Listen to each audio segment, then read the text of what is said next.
50 वर्षापासून पूर्वीपासून हा रस्ता आहे. हाच रस्ता रेल्वे प्रशासन बंद करतंय. हा रस्ता बंद केला तर आम्ही जायचं कुठून, यायचं कुठून? ती स्वतः मालकीची जागा आहे. ते भी काढलं तर आम्ही काढू ना गावकरी. रेलवे नहीं मानी तो गाँव वालों को एक साथ में रहना पड़ेगा और रोड पे आना पड़ेगा. रेलवे आंदोलन का इतिहास नारंगी का बहुत बड़ा है. रेलवे को भी मालूम है रेलवे आंदोलन वैतरणा में क्या हिसाब से हुआ था. ते 5 ते 7 हजारच्या वरती वसाहत आहे. मग आम्ही कुठून उडून जायचं आहे का काय करायचं?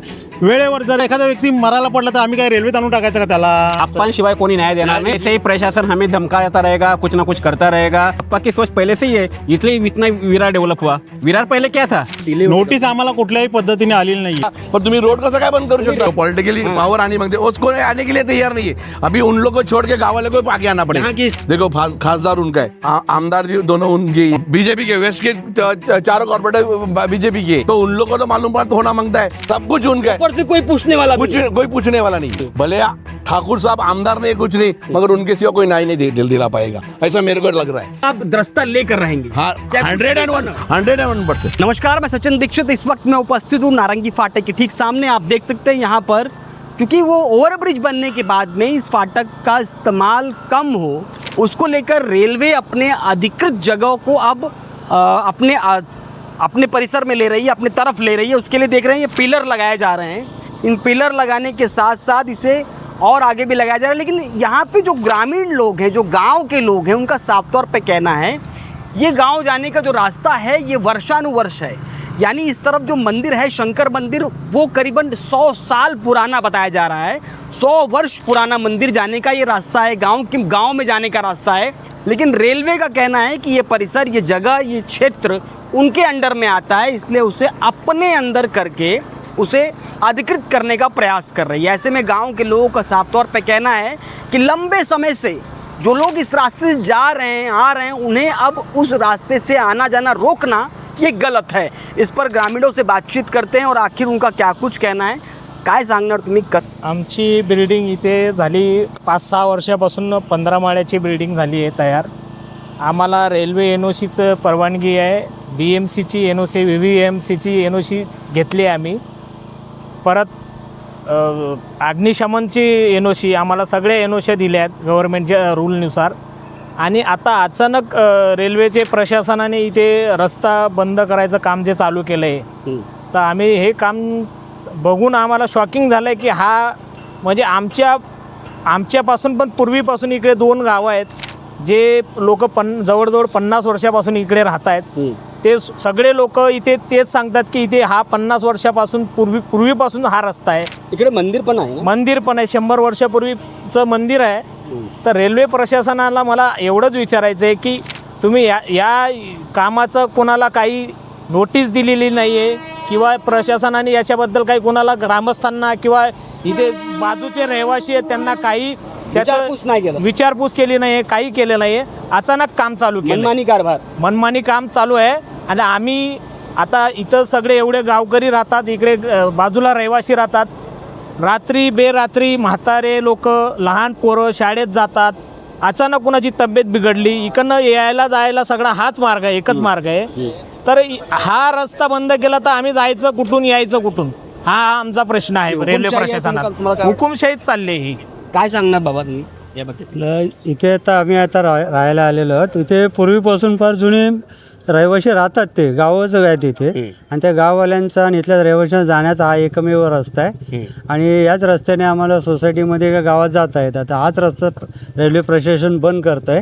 आणि तो बंद केल्यानंतर उद्या फायर ब्रिगेडपासून ॲम्ब्युलन्स कुठलीही आमच्यापर्यंत आपत्कालीन सेवा पोचूच शकत नाही. पर्यायी रस्ता आहे, त्याला पर्यायी रस्ता दुसरा तर सध्या तर काहीच नाही आमच्याजवळ त्याला. आणि रेल्वेने या सगळी मनमानी केलेलं, कोणी कुठली नोटीस न देता, काही न कळवता डायरेक्ट रस्ताच बंद करतायत. हुकुमशाही चालल्यासारखं चाललेलं आहे यांचा. काय सांगणार तुम्ही? आज मी ग्रामस्थ भावेश सुतार, आपल्या नारंगी गावाचा ग्रामस्थ आहे. जन्मापूर्वीपासून इथे आपण राहत आहोत. आज आपण राहतो आहे, हा वडलोपर्जित रस्ता आहे. हा रस्ता तुम्ही फाटक बंद केलं त्याबद्दल आपण हे करू शकत नाही. कारण की तुम्ही ROB चालू केला, ओव्हरहेड ब्रिज चालू केला. ओव्हरहेड ब्रिज चालू केल्यानंतरसुद्धा आमची वसाहत आज इथे विकसित झालेला एरिया आहे. तिथे 5 ते 7 हजारच्या वरती वसाहत आहे, पब्लिक आहे.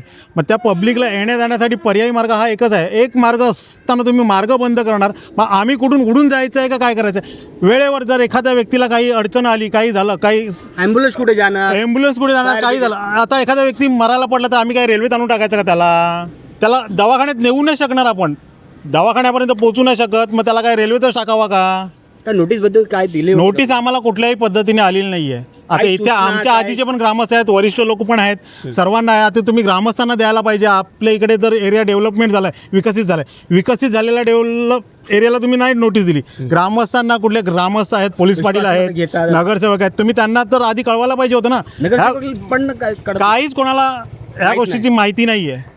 तुम्ही वेळेवर येऊन डायरेक्ट हे बॅरिकेड मारणार आणि येण्या जाण्यासाठी पादचारी रस्ता पण नाही ठेवू शकत तुम्ही. बरोबर. मग पादचारी रस्ता नसल्या कारणास्तव आम्ही जाणार कुठून? बरोबर. आणि पर्यायी मार्ग एकच आहे. आज शंकर मंदिर आहे. शंकर मंदिर गावाची इथे किमान 5,000 ते 7,000च्या वरती लोकसंख्या आहे, वसाहत आहे. असं पद्धतीने रस्ता बंद करतात ते. अशा पद्धतीने रस्ता बंद करतात. आता ही रिक्षा तर सोडून द्या, तुम्ही चालण्याचा मार्ग नाही ठेवणार तर रिक्षा कुठून जाणार आहे? बरोबर. आज हा जुना रस्ता होता. आज ह्या रस्त्याला किती वर्ष झाले आहेत? किती वर्षापासून हा रस्ता आहे?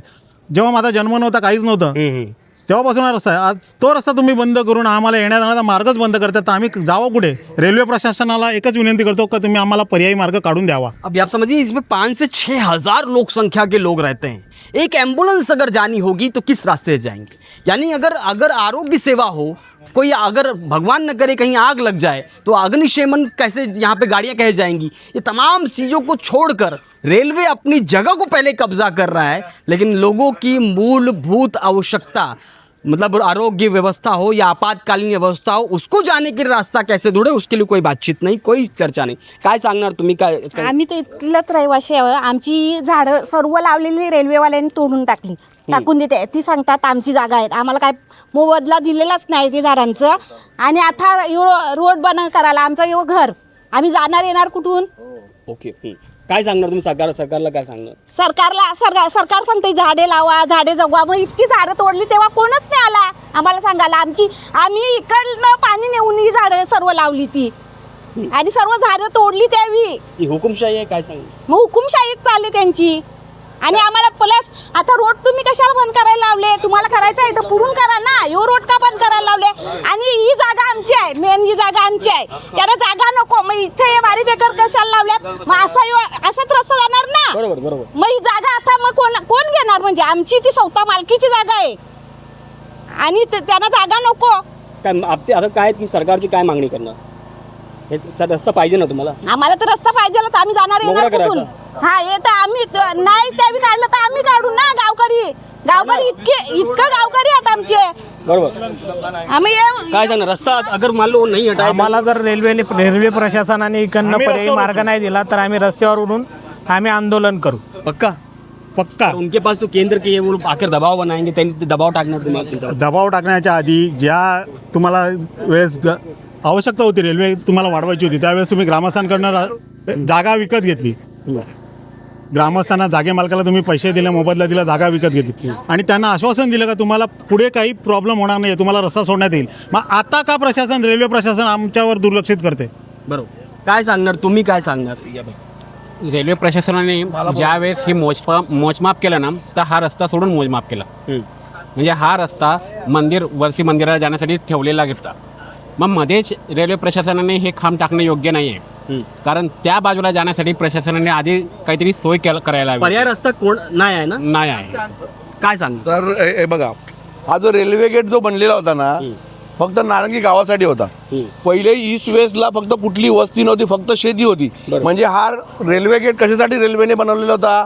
फक्त गावासाठी. मग गावातल्या लोकांना ईस्ट वेस्टला जाण्याचा त्या फ्लायओव्हरचा काही संबंध नाही. त्यांना गेट हा द्यायला, म्हणजे तुम्ही गेट फ्लायओव्हर झाला, हा गेट बंद करा, त्यांना पर्यायी मार्ग द्या तुम्ही. बरोबर. कारण की हा गेटच त्यावेळी पूर्वी दिलेला होता, ज्यावेळेस बनवला होता की ते गाव ईस्ट वेस्टला जाण्यासाठी, पूर्व पश्चिमला जाण्यासाठी या फाटकाचा वापर झाला पाहिजे. तो ब्रिजचा काही इश्यू नाही. पूर्व वेस्टला पूर्ण शेती होती. आज ते डेव्हलपमेंट झालं आहे. पण जेव्हा पूर्वी जो काय फाटक होतं, फाटक जे दिलं सरकारने, ते फक्त या नारंगी गावासाठी दिलेलं होतं. रेल्वे काय सांगतात तुम्हाला? रेल्वे बोलते की आम्ही तिकडनं त्या लोकांनी तिथून फुटवेअर ब्रिजचे दिले, पण फुटवेअर ब्रिजचा आज उपयोग काय? आज लोकांना घरच्या पायरी चढायला होत नाही, तर तुम्ही एक्स्ट्रावेटर सोडून जर तुम्ही फुटवेअर ब्रिज त्याचा उपयोग ते फक्त गरजुलांसाठी कामाला येणार आहे. बरोबर. आणि ऐकून घ्या, आता हे जे त्यांनी बॅरिकेडिंग केलेलं आहे, हा जो मागे मिर्जाचा टावर बनवलाय, हा जो टावर सँक्शन झालाय ना, तो इथला डीपी रोड हा VMC मध्ये हा 20 मीटरचा रोड आहे आणि ह्या रोडवरती तो 14 मीटर टावर सँक्शन आहे. नाही तर FSI म्हणजे काय, त्या रोडचा बेनिफिट घेऊन तो टावर बनलेला आहे. मग ह्या जागेत रोड जर आहे डीपी मध्ये, तर मग तुम्ही बंद कसं करू शकता? बरोबर. मग हे बंद कसं काय करू शकता? कारण की ऐकून घ्या, जर ह्या रोडला जर तुम्हाला सँक्शन घ्यायचं असेल तर तो 6 मीटरचा रोड आहे, त्याला 7 माळ सँक्शन मिळणार आहे. ह्या रोडचा बेनिफिट घेऊन डीपीचा रोड तो 14 मीटर टावर बनतो. मग तुम्ही हा रोड डीपीचा कॅन्सल केलाय का पहिले? बरोबर. हा डीपी आम्हाला दाखवा, कॅन्सल झाला असेल तर दाखवा, का डीपी नवीन आला तर दाखवा आम्हाला. पण तुम्ही रोड कसं काय बंद करू शकता? रेल्वेची चर्चा केली का? नाही, अजूनपर्यंत नाही झाली चर्चा. आणि रेल्वेने पण चर्चा पण नाही केली, नाही काहीच नाही. पण गाववाल्यांचा विश्वासात घ्यायला पाहिजे की नाही? आज डेव्हलपमेंट होते मान्य आहे, पण पूर्वीचे जे मूल गावकरी आहेत त्यांना तर विश्वासात घ्या पहिले. आणि हे फाटक त्या गावकऱ्यांसाठी होतं. आणि आज पण आहे ना, गावातल्या लोकांची पूर्व पश्चिमेला शेती होती. गावातलीच लोक गावातली घरं छोटी छोटी झाली म्हणून ती लोक शेतावर येऊन राहायला लागली. मग तीच नात्यातली लोक इकडे येणार कशी काय? एकमेकाला भेटणार कुठे? कसे काय? रेलवे अगर आपकी बात नहीं मानी तर तुम्ही काय करा? रेलवे नहीं मानी तो गाँव वालों को एक साथ में रहना पड़ेगा और रोड पे आना पड़ेगा. आंदोलन करेंगे. रेलवे आंदोलन, रेलवे आंदोलन का इतिहास नारंगी का बहुत बड़ा है. अच्छा. रेलवे आंदोलन किया हुआ है. रेलवे आंदोलन रेलवे को भी मालूम है रेलवे आंदोलन वैतना में क्या हिसाब से हुआ था. बहुत बड़ा किया. पर वो तो उनके पास वो तो शक्ति है, ताकत है, बल है, वो हिस्ट्री है, वो उनको भी मालूम है. रेलवे प्रशासन से बढ़िया है ना पब्लिक की पावर होती है. अच्छा, पब्लिक पावर दिखाएगी ना तो रेलवे प्रशासन को झुकना ही पड़ेगा. आप डरेंगे नहीं? क्यों डरेंगे? हम तो कोई किसी के ऊपर हम कोई गुनाह नहीं कर रहे. हम लोग के लिए न्याय मांग रहे हैं. गावकरी घाबरत नाही कोणाला, गावकरी आम्ही घाबरत नाही कोणाला. बराबर. जिस तरीके से अभी चल रहा है, ये बैरिकेड्स ला के छोड़ रहे हैं, तो क्या इसको छोड़ने देंगे या उखाड़ के फेंक देंगे? नहीं, क्या हो गया मालूम है, इसमें अभी है ना कोई यानी कि नेता जो पॉलिटिकली पावर आने मांगते उसको आने के लिए तैयार नहीं है. अभी उन लोगों को छोड़ के गाँव वाले को आगे आना पड़ेगा. यहाँ के स्थानीय विधायक हैं, यहाँ के स्थानीय लोगों से चर्चा. देखो उस दिन रात को इधर खासदार साहब भी आके देख के गए. ये परिस्थिति हाँ देखने के लिए उधर वो साइड में विजिट भी किया, इधर आके विजिट भी किया. MLA भी साथ में थे, राजन नायक भी साथ में थे. तो उन लोगों को तो मालूम पड़ा होना मांगता है. अभी खासदार उनका है, देखो खासदार उनका है, आमदार भी दोनों उनके ही है, यहाँ के कॉर्पोरेटर भी उनके ही है. भाजपा बीजेपी के वेस्ट के चारों कॉर्पोरेटर बीजेपी के. सब कुछ उनका है. ऊपर से कोई पूछने वाला कोई पूछने वाला नहीं है. अब ये हमारे गाँव वाले को सोचना पड़ेगा. ये हुकुमशाही हमारे गाँव वालों को सोचना पड़ेगा, क्योंकि अपने लिए लड़ने वाला कोई नहीं है. क्या लगता नहीं अब शहर से गाँव वालों के ऊपर और मेरे को तो अभी यही लगता है, भले ठाकुर साहब आमदार नहीं कुछ नहीं, मगर उनके सिवा कोई न्याय नहीं दिला पाएगा. ऐसा मेरे को लग रहा है कि उनके पास ही जाना पड़ेगा. वही न्याय दिला सकते हैं. मतलब हितेंद्र ठाकूर वही न्याय दिला सकते हैं. काय सांगणार तुम्ही? सांगणार मांगेला साहेबांचं बरोबर आहे. मांगेला साहेब जे बोलले, आप्पांशिवाय कोणी न्याय देणार नाही. आप्पाच न्याय दिला सकते हैं. उनके पास ही पावर है. उनके पास ही पावर है, आप्पा ही न्याय दिला सकते हैं. कब्जा होता रहेगा रेलवे आगे. ये ऐसे ही प्रशासन हमें धमकाता रहेगा, कुछ ना कुछ करता रहेगा. आमदार राजन नाईक उनके पास भी जाओ. अरे आमदार राजन नाईक ने सोचना चाहिए ना पहले, ये काम करने से पहले. उनको तो पता होना चाहिए कि नहीं. रेलवे केंद्र में आता है सीधे तौर पे. पब्लिक के लिए सोचना चाहिए कि नहीं. आमदार किसके लिए होता है? आमदार जो होता है वो पब्लिक के लिए होता है ना, तो उसने पब्लिक के बारे में सोचना चाहिए. जैसे अप्पा सोचते, अप्पा की सोच पहले से ही है, इसलिए इतना विरार डेवलप हुआ. विरार पहले क्या था? आज डेवलप किसने किया? अप्पा ने किया है. तो ये जो अगर नहीं हुआ तो आंदोलन करेंगे निश्चित है. हम लोग को भी करना पड़ा. आंदोलन करने से पहले हम लोग को मेरी वैयक्तिक राय यही है कि गाँव वालों को सबको मिलकर पहले एक बार आपा के पास जाना पड़ेगा, उसके बाद आंदोलन की दिशा करना पड़ेगा. आप दृष्टा लेकर रहेंगे. हाँ, 101%. चलिए, यहाँ गाँवकर हैं, गाँवकर के सभी लोगों का एक ही बात कहना है कि ये रास्ता तो लेकर रहेंगे. गाँव के लोगों का कहना है कि आरोग्य की सेवा के लिए, आपातकालीन सेवा के लिए, मंदिर जाने के लिए और दिनचर्या के लिए ये रास्ता बहुत आवश्यक है. ऐसे में इनका ये भी कहना है कि केंद्र, राज्य और वर्तमान में आमदार अगर भाजपा का है तो उन्हें यहाँ पर आकर जनता की बात को सुनना भी चाहिए, उस पर काम भी करना चाहिए। इन सभी बातों पर अब देखने वाली बात यह होगी कि गांव वालों का गुस्सा, चूंकि अब आसमान 7वें आसमान पे आ चुका है, चरम पर आ चुका है, ऐसे में वो अपना हक लेकर रहेंगे या रेलवे इस तरह से मनमानी करेगा। अब देखने वाली बात यह भी होगी कि आखिर कितने दिन तक या कब तक उन्हें न्याय मिलता है।